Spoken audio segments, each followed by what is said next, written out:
সম্প্রতি বাংলাদেশ ও ভুটানের মধ্যে ট্রানজিট চুক্তি স্বাক্ষরিত হয়েছে। আজ উপস্থাপন করছি বিসিএস ব্যাংক প্রাইমারি ও এনএসআই সহ সকল চাকরির পরীক্ষার জন্য প্রয়োজনীয় সব তথ্য। ভুটানের রাজধানী থিম্পুতে 22 মার্চ 2023 তারিখে এই চুক্তিটি স্বাক্ষরিত হয়।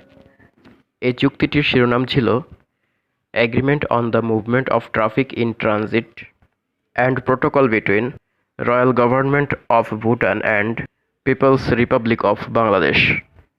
এই চুক্তির ফলে ভুটান নির্ধারিত ফি পরিশোধ করার মাধ্যমে বাংলাদেশের স্থলসীমা, জলসীমা ও আকাশসীমা ব্যবহার করে পৃথিবীর তৃতীয় কোনো দেশের সঙ্গে ব্যবসা বাণিজ্য করতে পারবে। অদূর ভবিষ্যতে ভুটান এবং চীনের সঙ্গে সরাসরি যোগাযোগ ব্যবস্থা চালু হওয়ার কথা রয়েছে।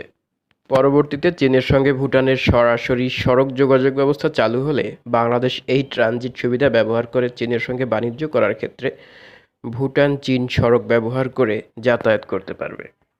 এই চুক্তির আওতায় বাংলাদেশের 100টি পণ্য ভুটানে শুল্কমুক্ত সুবিধা পাবে এবং ভুটানের 34টি পণ্য বাংলাদেশে একই সুবিধা পেয়ে থাকবে।